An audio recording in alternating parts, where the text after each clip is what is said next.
2. 두로에 대한 이연. 팔레스타인 해변 북쪽, 레바논의 남쪽에 있는 두로는 무역과 상업의 요지로서 다윗과 솔로몬 시대에는 물론이고 그 이후에도 번영하였습니다. 지중해, 홍해 및 인도양까지 미치는 무역을 통해 막대한 부를 축적함으로써 고대 근동의 중요한 해양 도시가 되었습니다.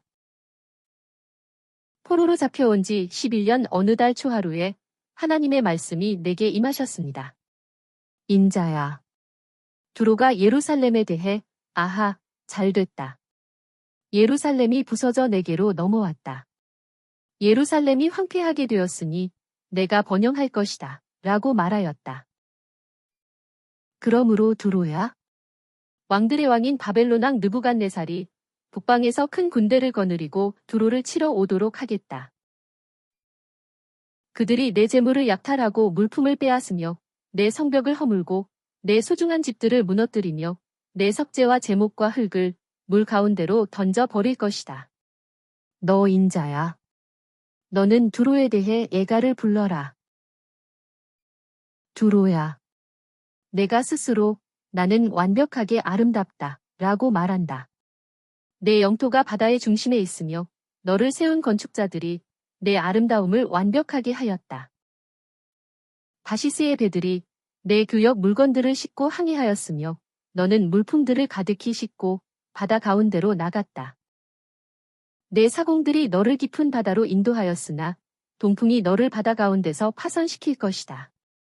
내가 파선하는 날에 보화와 물품들과 교역, 물건들과 선원들과 모든 무리가 바다 가운데 빠질 것이다. 바다의 모든 선원들이 비탄에 잠겨 너를 위해 예가를 부를 것이다. 내 물품들이 많은 백성을 만족시키고 내 많은 보화와 물건들로 세상의 왕들을 부유하게 만들었다. 그러나 내가 바다에서 파선하여 내 교역 물건들과 내 모든 무리가 너와 함께 바다 깊은 곳으로 빠졌다. 멸망이 내게 임하였으니 내가 영원히 다시는 존재하지 못할 것이다. 두로 왕아, 내가 마음이 교만하여 나는 신이다. 내가 신들의 자리, 곧 바다 중심에 앉아 있다. 라고 말하며 자신을 신처럼 여길지라도 너는 사람이지 신이 아니다. 너는 무역할 때 내 풍부한 지혜로 재물을 불렸고 그 재물 때문에 내 마음이 교만하여졌다. 그러므로 내가 가장 포악한 민족을 데려올 것이니 그들이 칼을 뽑아 내 탁월한 지혜를 치고 내 영화를 더럽히며 너를 구덩이에 빠뜨려 내가 바다 가운데서 사륙당한 자처럼 죽게 될 것이다. 느부갓네살이 13년 동안 두로를 함락시켰고 그 후 알렉산더의 군대가 7개월간 포위를 했다가 두로를 멸망시켰습니다. 너는 완전하며 지혜가 충만하고 완벽하게 아름다웠다. 너는 하나님의 동산 에덴에 있었고 각종 보석으로 내 몸을 단장하였다. 너는 기름 부음을 받고 지키는 그룹으로 세워졌다. 그래서 너는 하나님의 성스러운 산에서 살게 되고 불타는 보석들 사이로 왕래할 수 있었다. 너는 창조된 날부터 행위가 온전하였으나 마침내 내게서 불의가 드러났다. 내 무역이 번창해지면서 내 가운데 폭력이 가득하더니 마침내 내가 죄를 지었다. 그래서 내가 너를 더럽게 여겨 하나님의 거룩한 산에서 쫓아냈다. 너는 내 아름다움 때문에 마음이 교만하여졌고 내 영화로움 때문에 지혜가 더럽혀졌으므로 내가 너를 땅에 던져 왕들 앞에서 구경거리로 만들겠다. 너는 불의한 방법으로 무역하여 내 모든 성소를 더럽혔다. 두로 왕이 세운 신전들을 통해서 온갖 부패가 발생하게 되었다. 그러므로 내가 불로 너를 사르고 모든 사람이 보는 앞에서 너를 땅 위의 잿더미로 만들었다. 시돈, 즉 두로와 함께 지중해를 중심으로 해상 무역을 했던 도시국가야. 내가 너를 심판하여 내 거룩함을 나타낼 때 사람들은 내가 여호와인 것을 알 것이다. 내가 너에게 전염병을 보내고 거리에 피가 흐르게 하겠으며 사방에서 몰려오는 칼에 다친 자가 그 가운데 엎드러질 것이다. 이스라엘 족속에게는 그들을 멸시하던 주변 모든 나라가 다시는 없을 것이니 그때에 그들은 내가 주 여호와인 것을 알게 될 것이다. 내가 이스라엘 족속을 여러 나라에서 모아오고 여러 민족 앞에서 내 거룩함을 나타낼 것이다.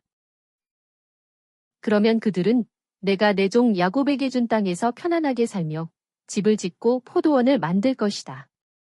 그때 그들은 내가 여호와 그들의 하나님인 것을 알게 될 것이다. 3. 이집트에 대한 예언.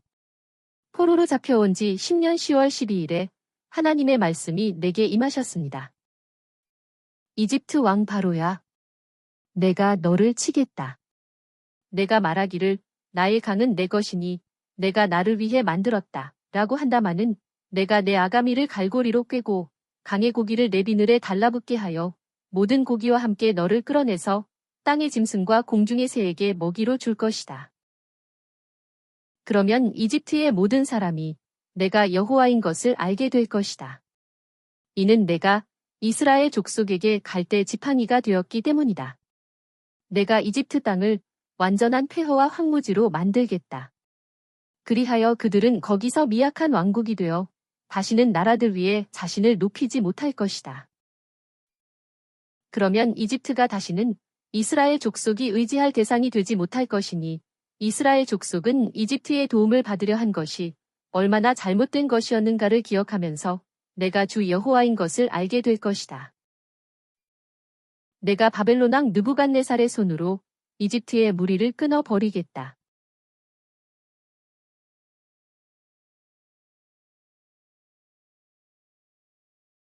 그가 민족 중에 가장 잔인한 군대를 데리고 가서 칼을 뽑아 이집트를 대적하여 그 땅을 시체로 채울 것이다.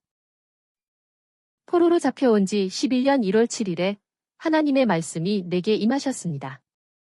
내가 이집트를 여러 나라 가운데 흩어버리겠다.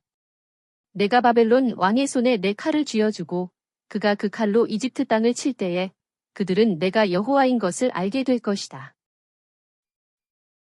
포로로 잡혀온 지 11년 3월 1일에 하나님의 말씀이 내게 임하셨습니다. 아시리아는 예전에 레바논의 백향목 같았다. 아름다운 가지와 숲의 그늘과 높은 키 때문에 내 마음이 교만해졌다. 그러므로 내가 그를 가장 강한 자의 손에 넘겨주었다. 가장 잔인한 자가 와서 그를 잘라내버렸으니 그 땅 모든 민족이 그 그늘을 떠나버렸다. 이집트야, 너도 아시리아와 같이 칼에 살육당한 자들과 할례받지 못한 자들 가운데 누울 것이다. 바로와 그 모든 무리가 이와 같이 될 것이다. 포로로 잡혀온 지 12년 12월 1일에 하나님의 말씀이 내게 임하셨습니다. 너는 여러 민족 중 젊은 사자와 견주지만 너는 바다 가운데 있는 그물과 같다. 내가 많은 백성과 함께 와서 너를 그물로 끌어올려 들판에 내던져서 공중의 모든 새로 내 위에 깃들게 하고 온 땅의 짐승이 너를 먹어 배부르게 할 것이다. 내가 열국에 내 멸망의 소식을 전하면 많은 나라가 그 소식을 듣고 불안에 떨 것이다. 그러므로 나 주 여호와가 말한다. 바벨론 왕의 칼이 이집트의 교만을 꺾고 그 모든 무리를 멸할 것이다.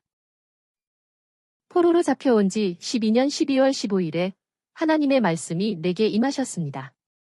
인자야, 이집트의 무리에 대해 슬피 울어라. 이집트와 영화로운 민족의 딸들을 구덩이에 던져라.